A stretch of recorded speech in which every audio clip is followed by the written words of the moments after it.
Okay, so thank you for joining us for this kind of annual presentation that we usually coincide with the International Alzheimer meeting. Let's see, somebody had some sound. Yeah, could everyone please keep their audio and preferably video off as well for the duration of the presentation. If you have any questions, you can use the chat function and we'll try to get to them at the end of the presentation. We usually have some time, so please use the chat for that. And Alison and Balaji, as we get to your sections, you can turn on your video and your audio. So thank you, everyone. Thank you. Today, and George, you can take it away. Okay. Thank you very much, and thank you, Rochelle and Beth and everybody for helping put this together.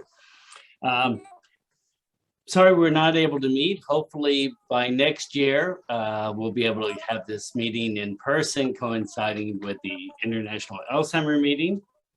But we wanted to present how things have gone in the past year and all the progress all of you have made, because JAD is a journal that really depends on everyone. I don't know what that strange sound is. That's not me, and I don't have dogs barking this time. I'm doing it at work and I don't have dogs here. I think I found it, George. You can continue. Okay, next slide. You're gonna have to change the slides, right? Okay. So one of the excitements that happened this past year is our impact factor went back over 4. It's 4.4. And indications are that it's probably going to increase beyond that, but we'll have to see how the coming year analysis shows. But overall, the impact of JAD continues to increase. We have the highest cited journal of any journals, almost 200,000 total citations. Also almost 10,000 almost 10,000, 9,000 articles, but within a year it'll be essentially 10,000 articles. If you look at the average citation of their lifetime, it's 21 citations per article. So articles in JAD are quite well noted, and I'll present other types of data, media views, etc., which shows that to be the case. If you look at H factor, and journals have H factors, not just people. We're the highest because we publish much more than any of the other journals. Okay, next slide. Is that we have policies on, just to remind people when you're reviewing articles, to look whether if it's relevant, that the papers have policy in animal utilization, human subject ethics. We're developing a policy regarding data in terms of potential manipulation or photoshopping, etc. But and because this issue has certainly come to the forefront of those of you that followed some companies in the biotech related to Alzheimer's disease have come up, and we have had questions on a couple papers. We will be developing a policy. We have one right now that just fits within our normal view of how we deal with potentially fraud. Okay. We also have now with the editorial manager, which I'm sure many of you have. I'm certainly bearing the brunt of how much extra work it creates, but it allows a lot of extra capabilities. And one of those is that it checks for plagiarism for all articles. We have financial disclosures, and we follow the compliance of all of the major indexing services, which are constantly changing and becoming, you could say, more rigorous, but I would say also more onerous. Next slide. The policy of JAD in handling papers has not changed, well, since essentially the beginning. And that is that you can submit to either the journal office and have me handle the article, or you can submit to any of the associate editors that's willing to handle an article, and that creates an active service for them. Actually, JAD Reports, which is our newest journal, runs in a more traditional fashion because all of the articles go into the editorial office and are handled by me. Or essentially all are handled by me. Okay, why do we have this two-track approach? It's so that there's a better chance of representing the field. It isn't just the editors I involve among the leadership of the journal or myself that makes the decisions. It could be anyone in the field. And how do people enter the editorial board is by publishing in JAD. To stay on the editorial board after, they have to have acts of service, which is either publishing in JAD, or what we'd actually like to see more in addition is them soliciting articles they think really represent new ideas in the area. Next slide. So this is just where we are with our masthead right now. As many of you know, Beth Kumar is sort of the center of attention and activity for Journal of Alzheimer's Disease. She and I share between 50 to 100 emails regarding the journal every day. In addition to us, we work closely with deputy editors that handle articles where I have, as an example, where I have a conflict or where their expertise is actually better suited than my own. So therefore, articles on tau very often go to Jesus Avila. Paula Moreta handles articles on mitochondria, Massimo Tabaton in neurology, and Zoo on areas related to general, well, mitochondrial function, but general Alzheimer's function. Daniela Galimberti is played an expert role in increasing the number of reviews. We think reviews are really critical, those that synthesize the field. And Ellison, who will give a presentation later, has led the way dealing with ethics of Alzheimer's disease, which is certainly something that's come more to the forefront with the vaccine, with diagnosis, with, wow, a lot of things. Senior editors are selected by their activity. So if they create 5 acts of service in the preceding year, they become a senior editor, and it basically represents those that are very active in the journal. And long list, so I won't read all of them, but they're critical to keeping the journal together. Regional editors are there particularly to increase representations of regions. We look for especially regions that are emerging, such as South America. That's why we have a couple editors in there. Sergio Pereira, Ricardo Macchioni. Middle East, Amos Korchin, and Asia, we have a few editors because Asia is one of the emerging areas, as you'll see later on for us. Prevention editor Dharma Kalasa, he has spearheaded that area of, in fact, some of the greatest progress there. And Aaron Sorensen keeps us honest about what we're really doing in terms of impact. Are our citations increasing? What does it say? What are emerging areas? And he's played a leading role in several of our books dealing with with Alzheimer's disease and understanding relationships and where things are going. Next slide, please. So location of the editorial board, and I just attended a couple editorial boards of other Alzheimer's journals where I serve on their editorial board. And I would tell you this breakdown is very different than any of theirs. As you can see here, actually our dominant area, #1 area is Europe. We'll see with editorial board, and we'll also look at authors. So if you look at that, nearly 40% from Europe, and an equal number, but slightly smaller, North America.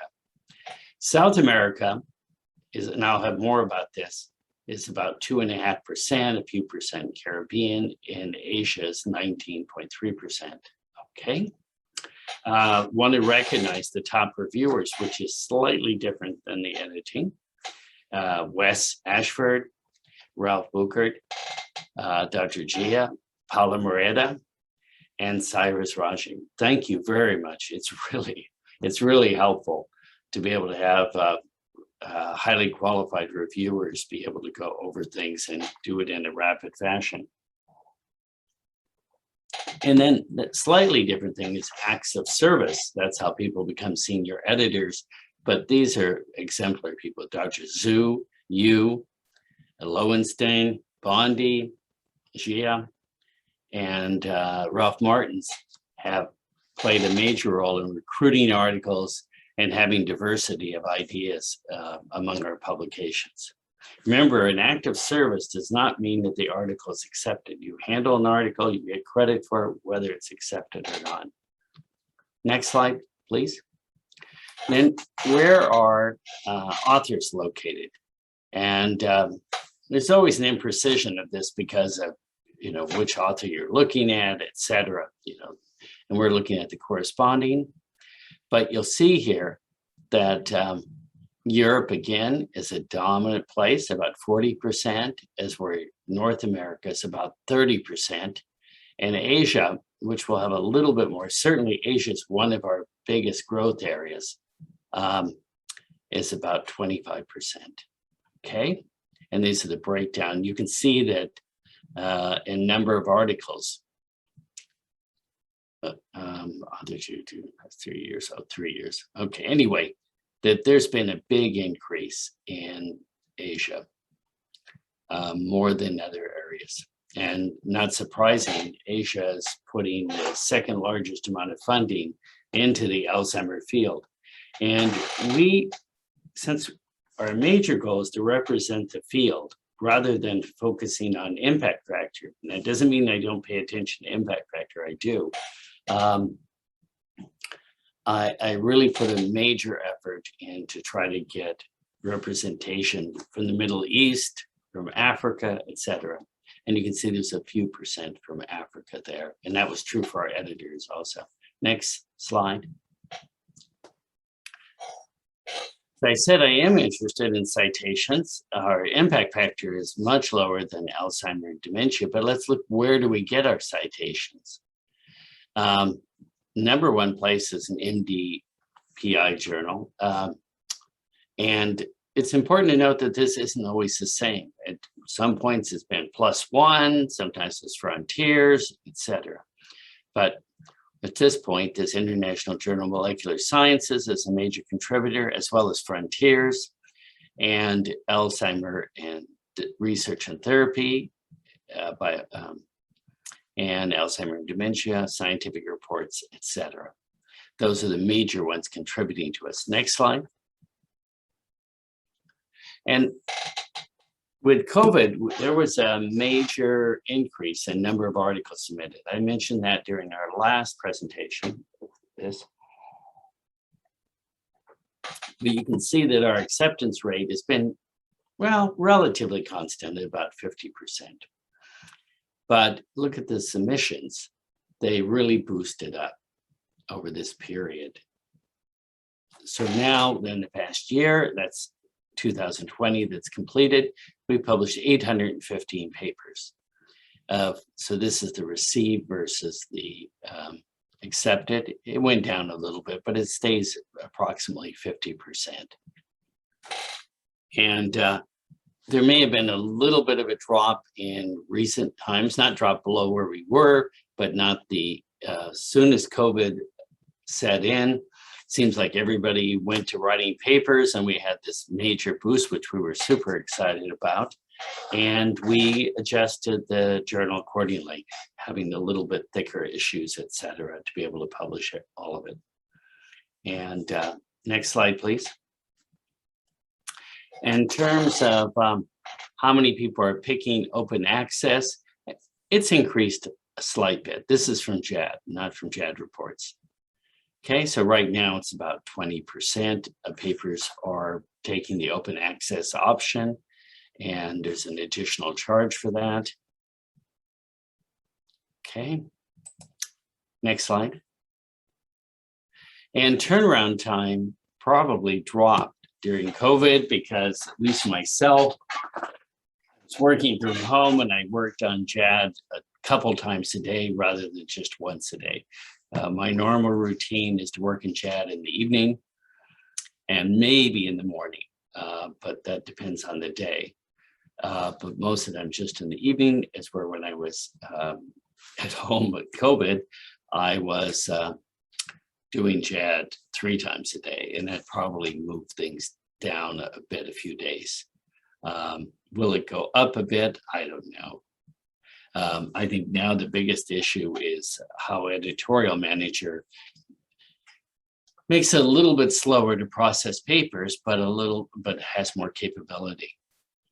Okay, so let's see, this is the turnaround times. So this is the usual time for first decision. It's around 20 some days. And you'll know when people ask, if any of you asked to have additional time, we do allow more time than the usual 2 weeks. But if somebody asks for 30 days or a month, it's very unlikely that I would approve it. The only reason would be that I can't find anybody because it's such a unique paper. Generally, the longest I give anyone is 21 days. Why? Because it just delays the process so much. Okay, next slide. So the publishing schedule, we're still on the same schedule we have been for the last few years, and that's to produce 6 volumes of 4 issues each. So it's 24 issues per year of the regular issues. There are supplements that are interfaced in between here, and I'll mention something about the ones that are planned, and that's something that you can propose depending on the topic, etc., whether there's a sponsor to cover the financing of it, or whether it fits into our general plan of the journal.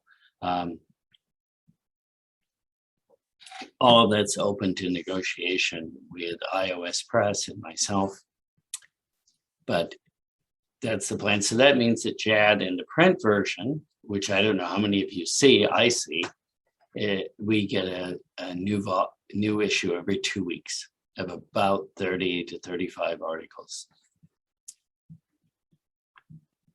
Next slide. Okay, so now special issues.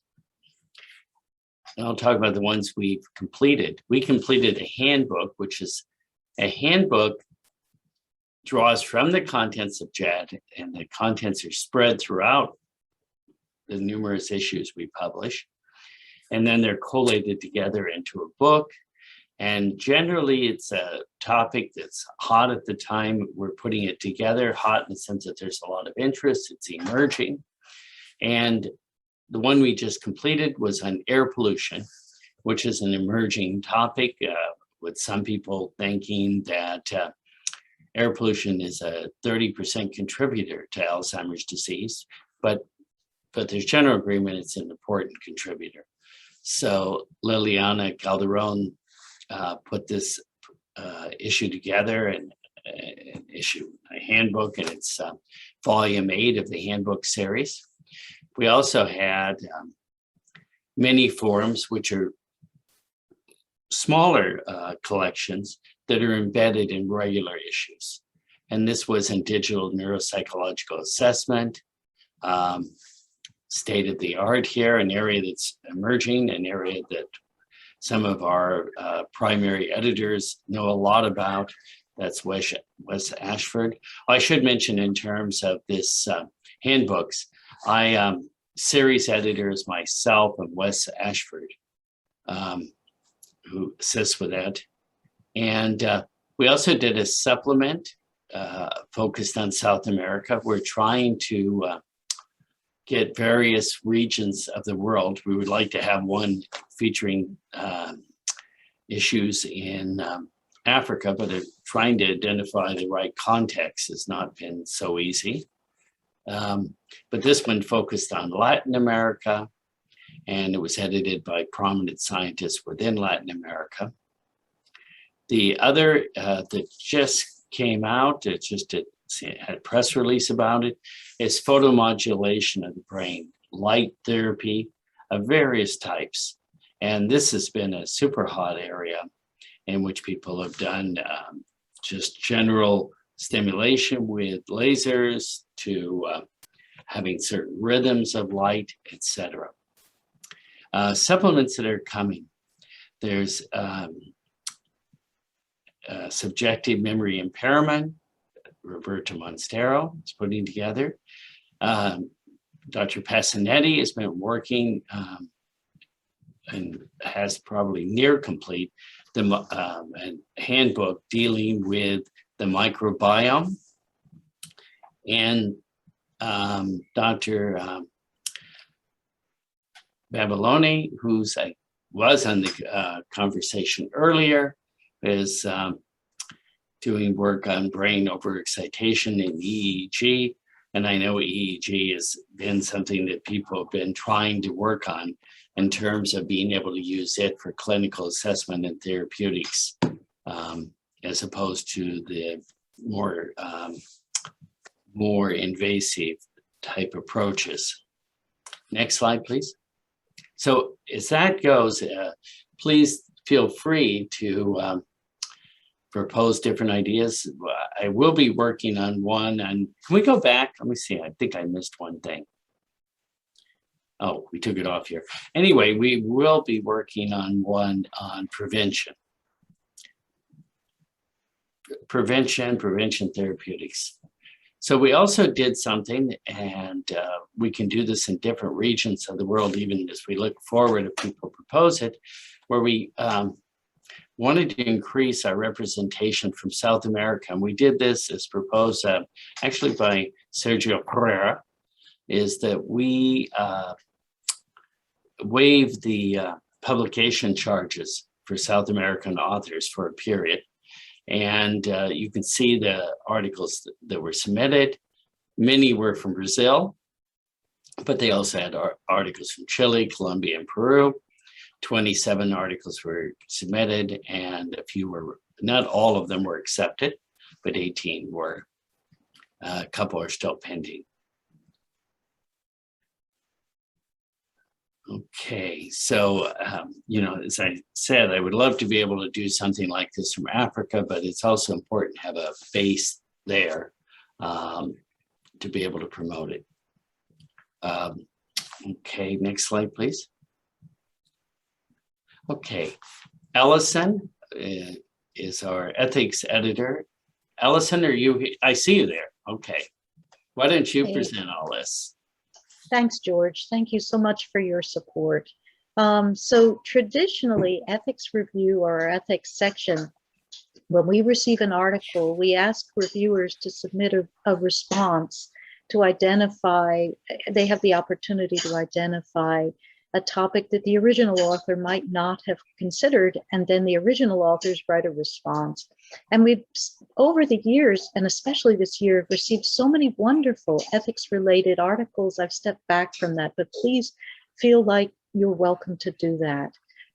My only ask is that it be solutions-based, because I believe that if you just raise ethical concerns without solutions, then it tends to make people nervous and not move forward.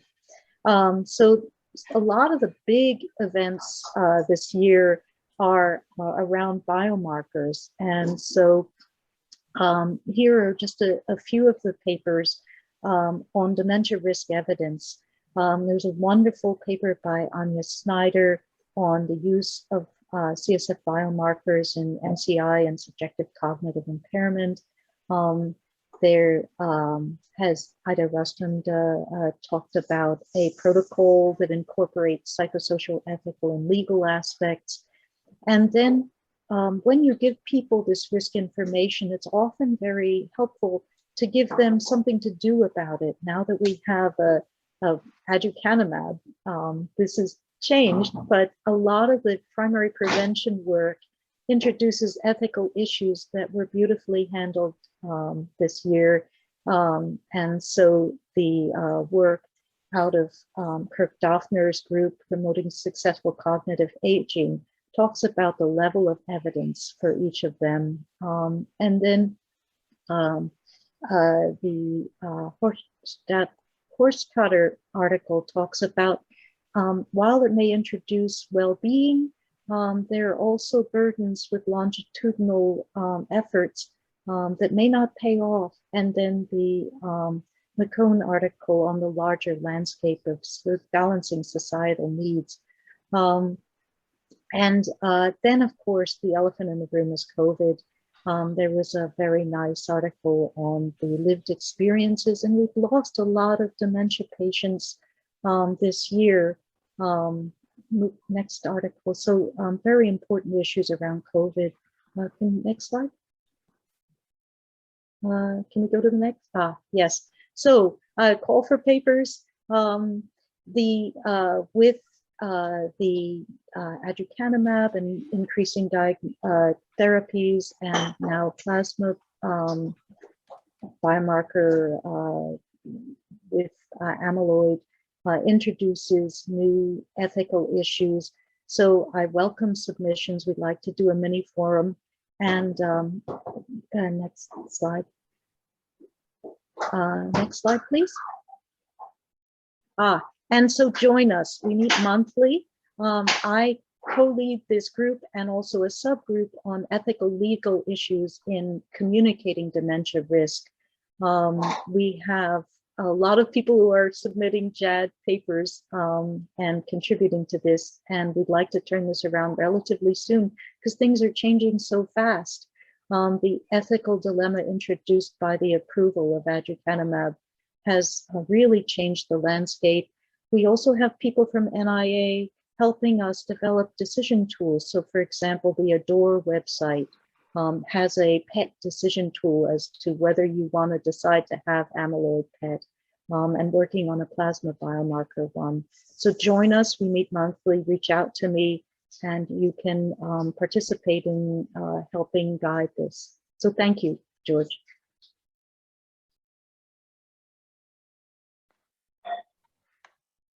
George, you will have to unmute yourself. Pushed the wrong one. That would be typical of me.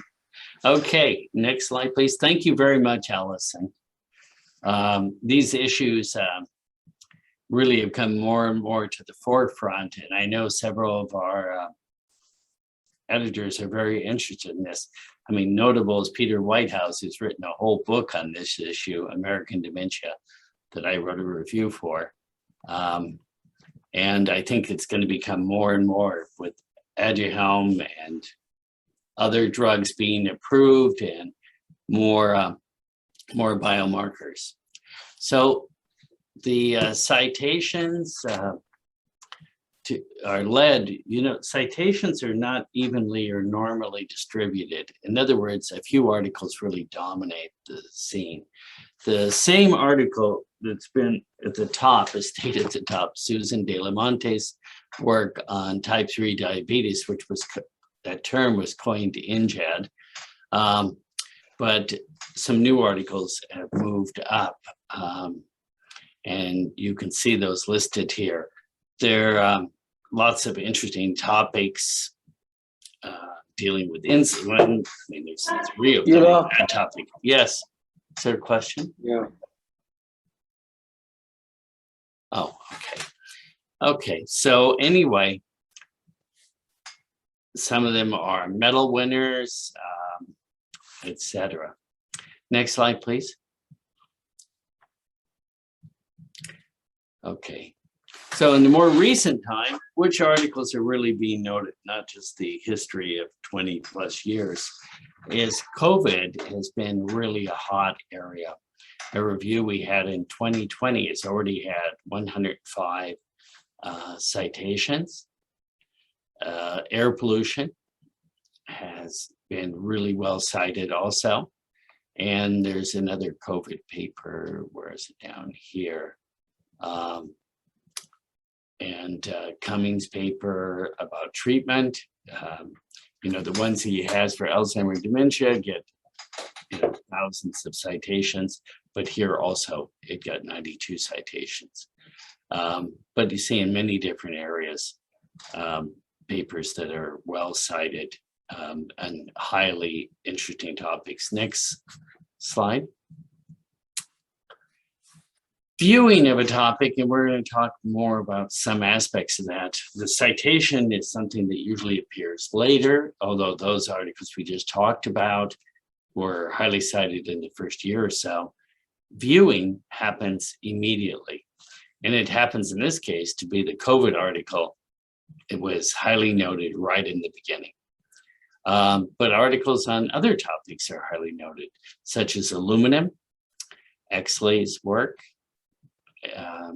blood flow, which was a really important imaging study Dr. Aman has done, and effects of coffee, or this isn't here, but like the effects of chocolate.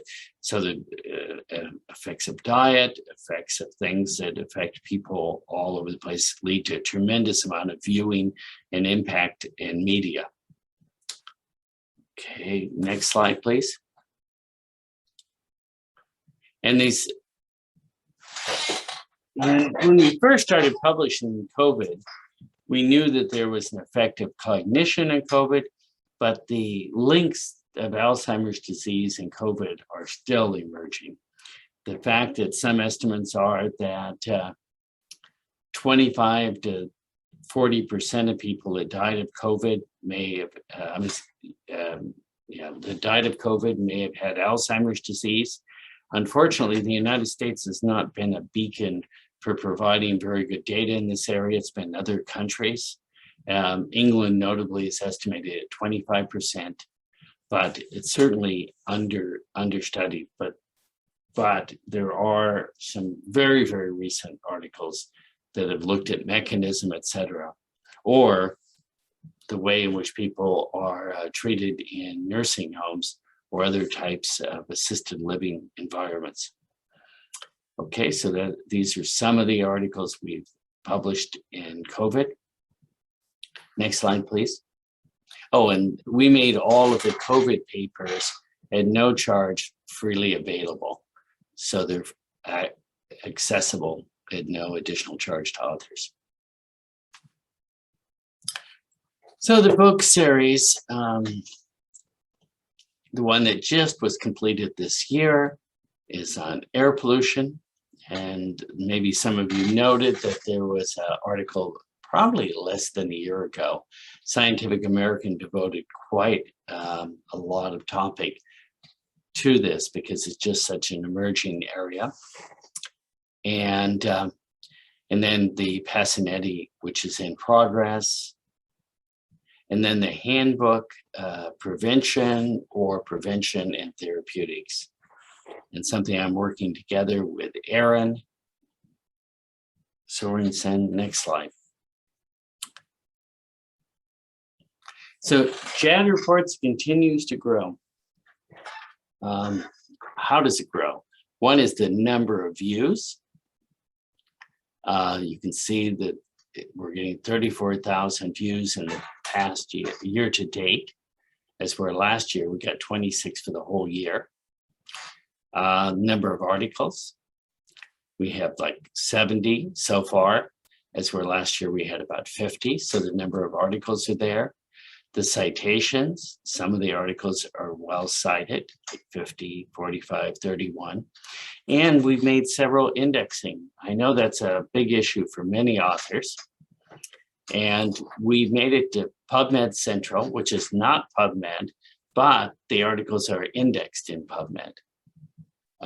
It's kind of the staging area to be in PubMed, the mature PubMed. We're there, Google Scholar, not surprisingly, and we're in the Web of Science, ESCI. That's also a staging area where eventually we will be included in the Web of Science. Before you get included, they have to evaluate your journal. To even get your journal evaluated, there's criteria. We met those criteria. Then they will follow our journal for some period of time and decide whether they will index it to get an impact factor. Based on our estimate, the journal would actually have a reasonable impact factor. Will it be over 4 where JAD is? No, but it will be probably in the 2 to 3 range. But to have an official impact, which I know is critical for many authors, that requires scientization. Okay, and also pointing out, we are now in Scopus also. So we're in most of it, well, we're in and or have our toes in to all of the major impact indexing means. We're increasing our number of papers. And the goal is that JAD reports will grow at a faster rate than JAD. But I know to be able to really be successful in this, we have to have all of these indexing things done so that it's more seamless for authors. Okay, but the journal now, your article will not be lost when it's published there, because PubMed is, at least for North Americans, is the major source of finding articles, and the Web of Science will have us there before long. Next slide. Media. Eileen Leahy, who's worked with us from the beginning of JAD, like almost day one, and she and Carmel have really done an excellent job getting promotion out. So I go through the papers at the time that proofs are made and select articles that I think have a chance of being noted by the popular press. I also select editorial choice. I use different criteria. Editorial choices, I think it's an advance in the field. And PR has to do with whether I think that the general lay public will have interest. It could be the same paper, but very often it's different. And these are some of them recently, and I think many of you would have noticed them in the popular press. Just because I don't select an article doesn't mean you can't do press releases and cannot work with us. It's just that I make some selection. Many authors, even by the time I'm selecting the proofs, they've already moved ahead, and that's quite fine. There are rules on embargo, and if you contact us, Eileen will work with you in terms of improving what you're putting out and have it comply with normal standards.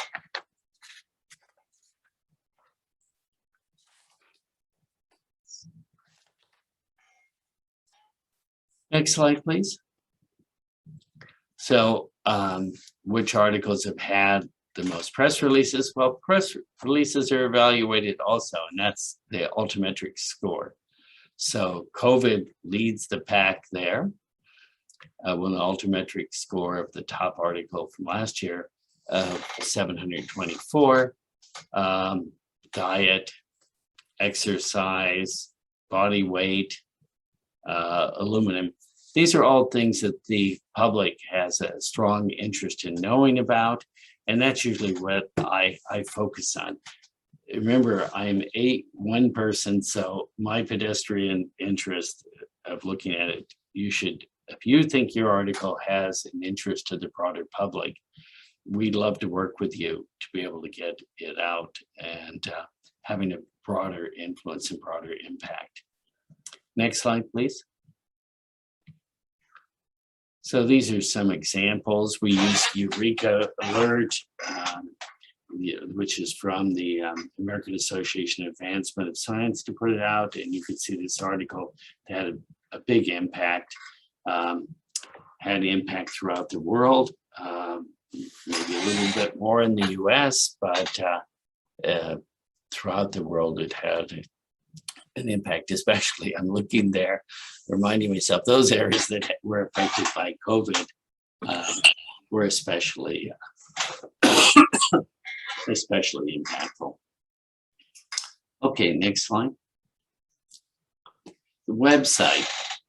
And Aaron played a major role working together with a group at Harvard designing the website. We're always looking at new ways, and Einar Fredriksson even looking for super innovative ways to make this a hub for information in the field. And you can see here that our number of views continues to increase. And we have 350 views in the past year, or 100, well, you know, one of the issues I asked still is how many uniqueness these people are visiting, but there appears to be more activity than there was in the past.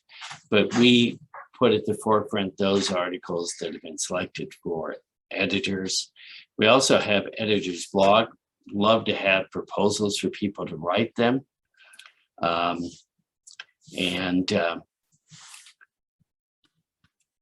Those are at the website. We post things like letters to the editor rather than have them in the journal proper.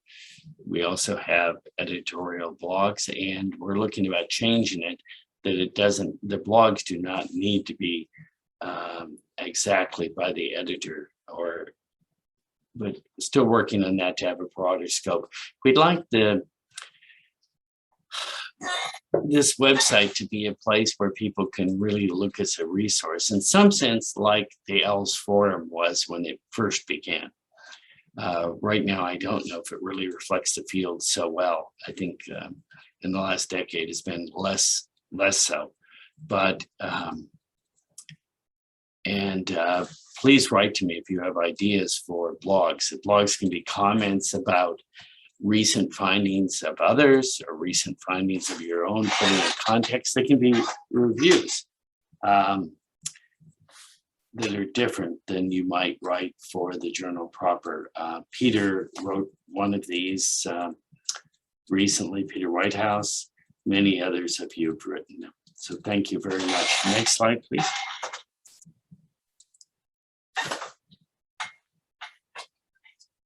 Okay, so then going about blogs. So I invite people to write them, but people also propose to me ideas.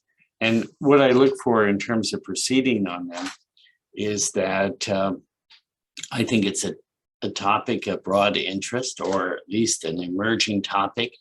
And the only review of them, for the most part, is myself. And I look at, you know, is there any inflammatory issues? Are there any compliance issues in it? Otherwise, people can write pretty much anything in them, and they're not considered to be peer reviewed. Now, I can't say I won't solicit outside information. I do sometimes. Certainly for letters to the editor concerning an article in JAD, most likely I will send it to the original authors, and your initial comment and their response will both be okay. Okay, so we have popular content, ranking awards, great. So next slide, please. Okay, JAD Facebook. Carmel does an excellent job working on this. I post articles on this every day. So Carmel posts mostly material that comes from JAD or is directly linked. I post everything, whether it has anything to do in JAD or whether I agree with it. I post articles I have absolutely do not agree with, but I think it's important to see the full range. I look at it as a place to see what is in the media about Alzheimer's disease. And more, since with the number of followers we have and the qualification of those followers, most of the people are enlightened lay people. So I look at it as a place that people can see trends in the field. So I post, I don't know, per week, maybe 20 articles there. Any thoughts about that? And there's certainly a lot of tension. I don't know whether it has a big impact for the journal. but this shows we have over 4,000 followers, and most things I post are seen by 100 to 500 people, depending on whether there's interest. If it's something about diet or lifestyles, it's usually in the several hundred range. If it's something science, even that's really super exciting, it might only be seen by 100 to 200 people. Next slide, please. Yeah, Twitter, I do a lot less with. Carmel does. I seldom post on it. And so we have like 1,300 followers. And Twitter is a more active forum. I've personally started getting more involved with it because of Helm, and there's been some really good comments on that on Twitter, and it's more conducive to that type of dialogue than is Facebook, which is more informative. So they complement each other. And JAD is definitely noted well in our articles by Twitter, with many people noting our content. Next, and it's important to be on both of these formats. Next slide, please. Newsletter, which comes out often, like every month. And this is a summary. It goes to way over 1,000 people. And it's a summary of of topics that are in recent JAD articles. And for example, this handbook that was prior to the air pollution one that Rudy Castellani edited on brain injury, and had a lot of attention. That was one of the things, but we also feature articles that appeared during that month. Most of them are listed there, and it gives additional noting, promoting JAD's content, breakthroughs we've made, some comments. I actually pleaded with people to really, over a year ago, to really study how many people that died of COVID had Alzheimer's disease, and didn't get much leverage in the United States, but I think I did in England. Okay, next slide, please. So congratulations to our award winners. Every year, an award is selected among the articles that were published in the prior year. And the 2020 award was given by you, the editors of the journal, to Drs. Taglietta and Krishna. Dr. Krishna is here. Dr. Taglietta is tied up with the University of Business. It's not able to join us. This year's award was financed by GermQuest. It includes a medal in the likeness of Alzheimer. That's why it's called the Alzheimer Award, and a check for $7,000. It's those of you that have been with the journal a while and know how it's selected.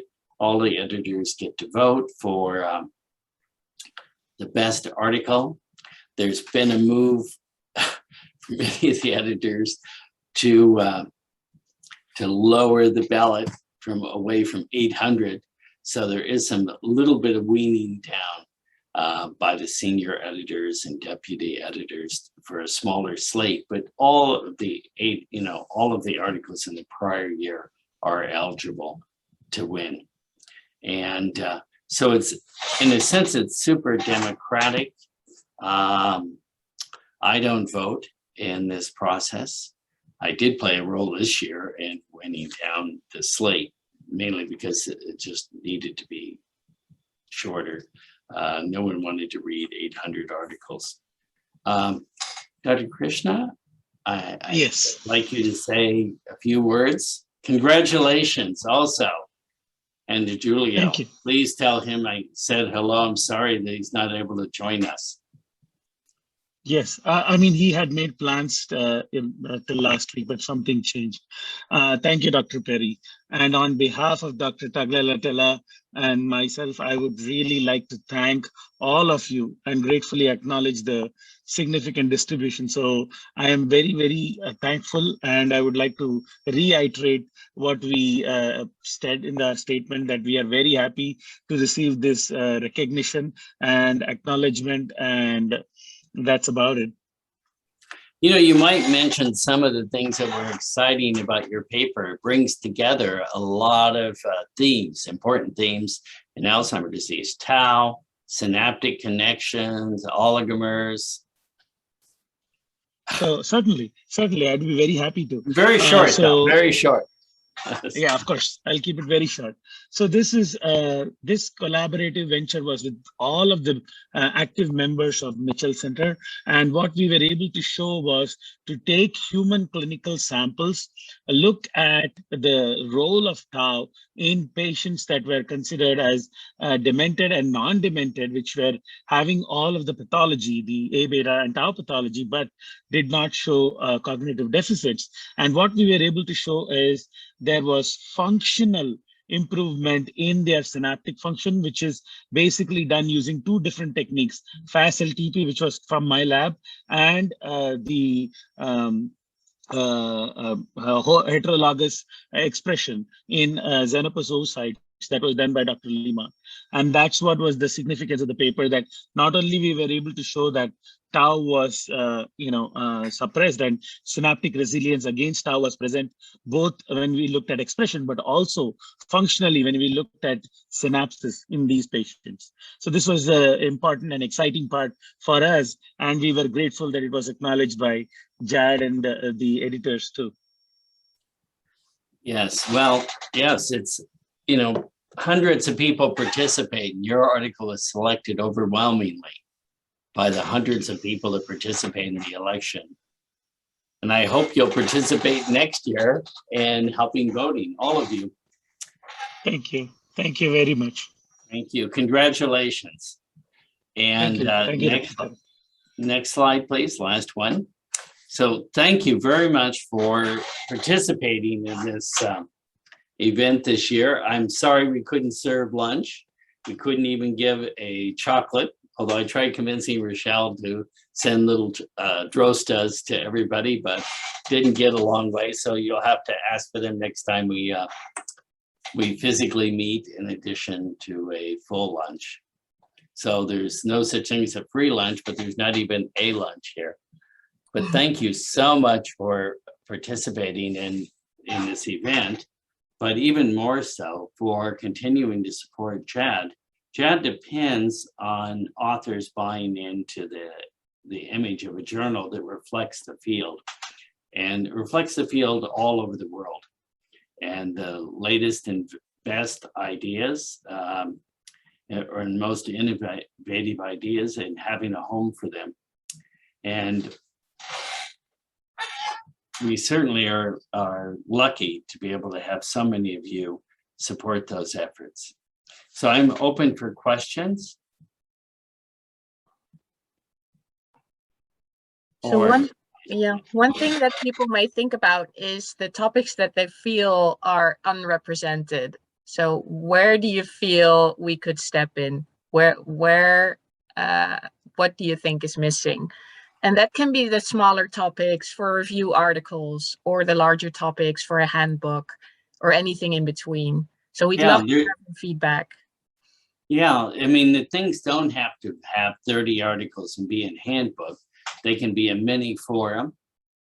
And depending on the topic and how it is, you know, it might be able to be possible for me to convince iOS Press to not need a sponsor and waive the charges. You didn't hear that, Rochelle, but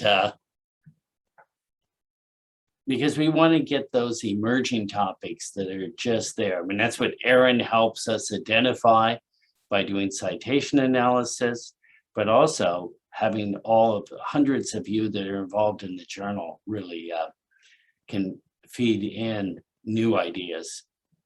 We certainly know that the field has reached a little bit of an impasse in terms of being progress, but it's likely within all of the exciting areas that are being studied now that the seeds of a new version of Alzheimer's disease that actually does advance biomedical treatment lies within those people that are involved in the journal right now. So we'd like to be able to promote as we can those new ideas.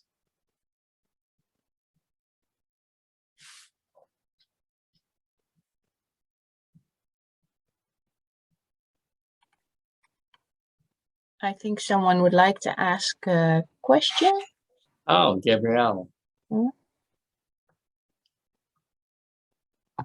Yes, ahead. hello, hello, everyone. Well, good morning. My name is Dr. Britton, and I'm a scientist in Panama. And I met Dr. Perry before, so hello, Dr. Perry. Hello. Yeah, Hello. I want to thank you for leadership of this journal and for this presentation. First of all, just a couple of topics. I'm very impressed with the diversity of topics, obviously, that are represented in the journal, which makes it, like, I think, one of the best journals in not only in Alzheimer's, but in the field of neuroscience. And also the diversity of regions. And obviously we have a couple challenges in terms of, increasing the representation of papers that come from South America and Central America. I saw that those percentages are very, very low. So I think that that's one of the challenges that we have. And my second comment has to do with some of the trends, some of the, the patterns that other journals are taking in terms of reporting data also by gender. And I think this is really important to have a balance of gender, not only in corresponding authorship, but also in the senior editors, which I see are primarily and overwhelmingly male senior editors. So just, a comment that I would like to see in the future, especially given the data that we've seen that during the pandemic, women have been disproportionately affected by having more responsibilities, and therefore our publication record has decreased. And so I think that it would benefit JAD to pay attention to these topics and go in the direction that, like, let's say the Lancet journals have gone and trying to achieve gender balance in your editorship. But thank you very much for this report. And it's great to see all of you. So that point right now, that was one of the things we were looking at, and we don't keep track of gender. So we'd have to guess based on names, but maybe in the future we could have that as something we collect as people enter. If we look at the broad hundreds of people, we'd need to ask people their gender, what gender they identify. Would that be one of the things you would like us to do? Then I have answers for the other parts too. Yeah, but just in general, sort of do an analysis of how many women are corresponding authors and versus men, and also in terms we of would have to ask people's gender rather than guess about name. The other part, in terms of who's doing the most work together with myself, is Paula Moreda. She's a woman, and Danielle handles a lot of articles. And in fact, Paula's actually being groomed to be my successor whenever I retire from JAD. I don't know when that is, but Beth always is worried about me retiring. So I had to have a successor, and I actually planned that Paula would do that job. The other part about senior editors, I don't select senior editors. I can select regional editors in that piece. The senior editors sort of self-decide because it depends on how many acts of service they do. Yeah, no, I understand that. And so, and just like in other journals, I think that it's important to strive for some kind of gender balance, because especially during these past 2 years, it's been disproportionately harder for women scientists to publish, whereas what men have published anywhere from 5 to 10 times more. And these data have been widely published. So I think it's important for JAD, especially because we have such a great diversity of topics. And this is one of the things that I think is a strong. Yeah, there are ways I can probably address this, at least in part. Thank you. No, there are ways I can address it. And the other part, do you think it'd be too invasive to ask people their gender for the corresponding author? I think in terms of data collection, I mean, I'm not. That's what I familiar with it meant, just because, in terms of data collection. It wouldn't be in the I think that publication. it would be voluntary, I'm sure, and maybe you could even inquire as to how other journals achieve these metrics. But many journals are following these metrics, and so there must be a way to do this ethically and respecting the privacy of the people who provide the information. Yeah, we had a discussion before the editorial meeting because I actually asked if we could get that data. And I think that we would have to figure out some way to collect it that would be ethical and non-invasive. And I'm not looking to put it, you know, on the people's website, this person identifies as a certain gender, but in terms of keeping it as a registry, I think it would be useful for us to know, because otherwise I'd be guessing based on names. And that may be okay for a statistical purpose. Certainly I know many of the people and the gender they identify in, but I don't know it for the 800 people. Thank you. The regional issue, I am concerned about Africa. We have made some moves toward it, but the thing is that what I found is that the Africans, the ones that were involved, most of them were living in Europe or somewhere else. And so I wasn't certain that was really the ideal situation yet, because I really want to have people that live within the country, not just of descent. And that's a problem. In South America, this isn't a problem because there's already a great base. It's also true from the Middle East. Many places are emerging. For example, Iran has really grown a lot in Alzheimer's disease just in the last few years, and several other areas. I mean, Israel's always been a powerhouse, but there's a basis there, and India is really emerging, and we have editors to represent those areas. Maybe we need to have editors from not just South America, but Central America and Mexico also, because it's a big area. That's the regional editors play an important role, and depending on which country they're from, both in recruiting articles and also helping me with regard to other issues that are country specific.